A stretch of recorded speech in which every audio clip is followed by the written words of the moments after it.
lights up onto a bare stage. There is no particular location for this piece, and it is set in modern times. We hear the sounds of people in a park, indistinct talking, kids playing, dogs barking, etc. Slowly, out on stage comes a boy of about 12 to 13 years of age. He is the typical handsome boy next door type. He carries with him a pencil and some sheets of paper. He is Peter Butler. He walks over to a spot on stage and sits down, putting his pencil to his chin in thought, then jotting something down on the paper. He is writing something, a poem or a song perhaps. For a few moments, he is alone with his thoughts, until, slowly, a girl pokes her head out on stage and looks around. When she spots him, she gasps in delight, then happily steps onto the stage and gazes at him. This is Annie, also around 12 to 13 years of age. She's pretty, kind, and dresses normally and modestly. She grins a smitten grin as she looks at Peter. Oh goodness, there he is. What a dreamboat. What a guy. She lets out a giggle as soon a second girl comes out on stage and stares at Annie, a smirk on her face. This is Tracy, Annie's friend. Tracy moves up behind Annie, then speaks. You might want to find a place to hide behind. I mean, staring out in the open probably isn't the best idea. Tracy, for goodness sake, do you want me to have a heart attack? I mean, you still have my Taylor Swift CDs at your house. I'd kind of like to have them back sometime this century. Yeah, I see you're staring all goo-goo-eyed at Peter Butler again. What gave it away? Well, I mean, considering he walks over to that spot almost every day after school to sit and write, and you creep over to this exact spot to watch him like a lovesick puppy almost every day after school, call it a lucky guess. Well, I mean, can you blame me though? Oh, Tracy, you don't know what Peter does to me. He's got the nicest hair, the cutest eyes, the most dashing smile. He's perfect personified. I mean, you're not wrong. He's a cutie pie, that's for sure, but Annie, I mean, come on. I wouldn't give to talk with him just once. To go out to a movie with him, I mean, I'd give up my year's worth of allowance for just one kiss with him. His lips pressed to mine. Oh, goodness, just imagine. She closes her eyes and puckers out her lips. Tracy stares at Annie as if she's gone insane. Good Lord. Or to Annie. Come in, Annie. Huh? Oh, I did it again, didn't I? Close your eyes and pucker it up, imagining Peter Butler kissing you on the lips. Yeah, you did. Sorry.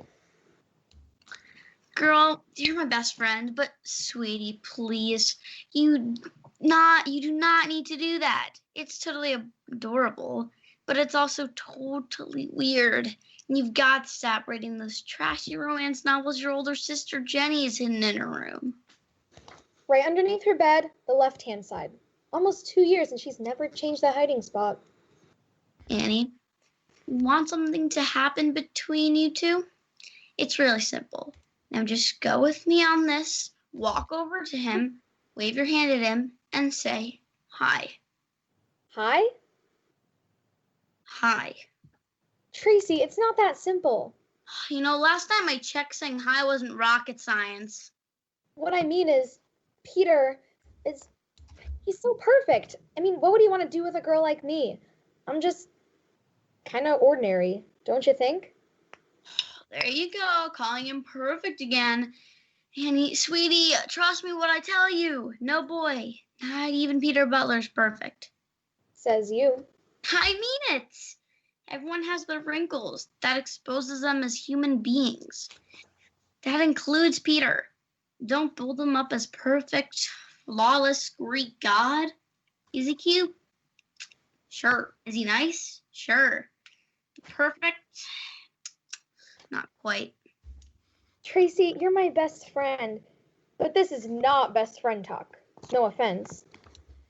I mean, for your own good, that's all. Just talk to him like normal. Treat him like normal. it'll be a heck of a lot better for you. And you won't set yourself up for disappointment. Trust me. I know what I'm talking about. Well, up she goes. What does she know? Peter Butler to me is any ordinary boy. He's the boy. Slowly, as Annie starts to walk over towards Peter, she begins to sing.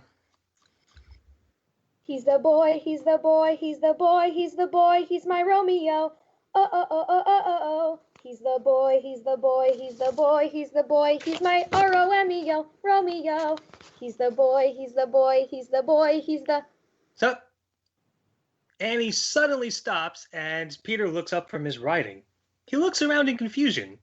He's heard Annie singing, obviously. Annie stands stone still and looks to the audience, putting a finger to her lips in a shh gesture. Peter finally shrugs and goes back to his writing. Phew, that was close. I better not press my luck. No more singing. Nervously, Annie finally taps Peter on the shoulder. He looks up from his writing, then looks over his shoulder at Annie. Hey, Peter. Oh, hey, Annie. How's it going? You know my name? Well, I mean, yeah, we've gone to school together since kindergarten. Oh, yeah, that's right. So, what's up, Annie? Did you need something? Oh, well, I was just wondering if maybe I could sit with you for a bit? If you wanted the company, that is. It's a free country. Sure, make yourself comfortable. Annie looks to the audience and mouths the words, "Oh my God," in excitement. However, soon she clears her throat and looks to Peter. Why, thank you. I shall. With that, she sits down and gazes with a smitten smile at Peter. Peter goes back to his writing as Annie continues to stare. Peter soon feels her eyes on him, and he slowly looks up. Hey, Annie, can I ask you something? Anything? How long were you gonna stare at me before you said something? I'm sorry about that. I just saw you writing, and I was curious to see what you were writing. Well, I was writing a poem, actually. He's a poet? Artistic? You stole my heart. I'm awful sorry for staring. Goodness, I must look like a Looney Tune. I didn't mean to. No worries, Annie. You're fine. Thanks. So, you like to write poetry, huh? Yeah, I find it helps clear my mind when I'm sitting by myself, especially if I've had kind of a crummy day. A brooding artist. How romantic. I've written a few pieces.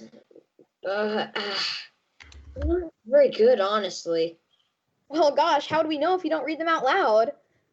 I guess that's true. Would you mind reading one of them, that is? Well, I mean, I don't know. This one isn't finished yet, and so far it's kind of crummy. You probably won't like it. I won't know that until you read it. Please, for me, just once, that's all. Well, gosh, sure, why not? I can't say no to something like that. He smiles a dashing smile at her as she turns away and admits a smitten squeak of joy. Oh, if my heart was beating any faster, it'd rip through my chest. Steady, Annie. Keep it together. Did you say something? Huh? Oh, no, I just, I thought I saw a bird. Yeah, a bird. Bird? So, your poem? Oh, sure. I don't really have a title for it yet. I usually think of the title last. I've come to a field on a glorious day. It might be in April, perhaps in May. I sit and I stare at nature around me. Such a glorious, beautiful sight to see. I open my mouth, but out comes no sound. Nature is so beautiful. It's nice and, round. I, kind of got stuck on the rhyming sound, as you can see. It didn't sound bad to me. No? No. In fact, gosh, it was beautiful, Peter. Yeah, tell me about all that. And hey, if it'll help, nature is so beautiful. It's a flawless Mound. You know, like mounds of dirt from the ground? Say, that's pretty good. A lot better than round. Aw, shucks. Annie, thanks a bunch for that. I really appreciate the help. You do? Sure I do, but then again, it doesn't really shock me that you gave me a good rhyme. I mean, you're a whiz in English class. You think so? Yeah, in fact, you're a whiz at almost everything in school. You think I'm smart? Of course. I mean, I think a lot of things about you. Now that I think about it, you're smart, you're funny, you're friendly, you're pretty, Pretty? very pretty. Tracy was wrong. It's perfect. Oh, sorry about that. This is kind of embarrassing. Oh, it's my dad. Hey, Dad, can I call you back in like 5 minutes? Why? Well, I'm talking to a friend of mine. Oh no, you don't know her. Her name's Annie. Dad, I'll call you back in 5 minutes, I promise. Dad, I told you. I'm not doing this anymore. After the last time, I've had enough. I don't care how much money you're going to pay me for doing it. I'm not doing it. Dad, stop yelling. Dad, come on. Can someone else do it? Throw me out? Dad, are you insane? You can't throw me out. I have no place to go. Mom left for California and we don't have any close family anywhere near us. Dad, I'm not about to get blackmailed into doing this. Look, I'm done arguing. I'm not doing it, and that's final. Throw me out if you want, but I'm not going to be your mule anymore. Drop dead, huh? No. How about you drop dead? You piece of crap, you drop dead. Peter? What? Is everything okay? Are you listening into my conversation?